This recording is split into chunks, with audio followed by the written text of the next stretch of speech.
मुगाची डाळ आणि लाल तिखट कसं करायचं ते बघूया. 2 टेबलस्पून मुगाची डाळ आहे, स्वच्छ धुवून उकळायला ठेवली आहे 1 वाटी पाण्यामध्ये. गॅस बारीकच ठेवायचा आणि चमच्याने सतत ढवळत राहायचं, नाहीतर मग ते पाणी उतू जाऊ शकतं. डाळ आपल्याला पूर्ण शिजवून घ्यायची आहे, पण ती अख्खी डाळ दिसली पाहिजे इतपतच शिजवायची आहे. आता ही डाळ तयार झाली आहे, ही झाकून ठेवूया. आता तिखट करायचं.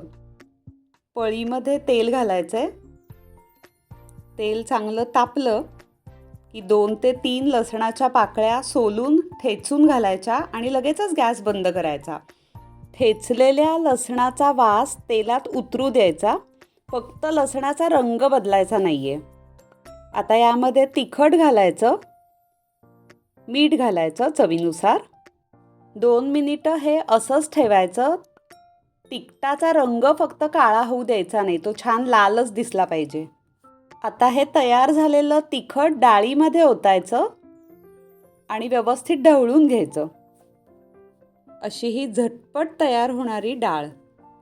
आता या डाळीसाठी काय काय साहित्य वापरलं होतं, तर मुगाची डाळ घेतली होती 2 टेबलस्पून, त्यात 1 वाटी पाणी, 1 टेबलस्पून तेल, 2 ते 3 लसणाच्या पाकळ्या सोलून ठेचून आणि चवीनुसार तिखट आणि मीठ.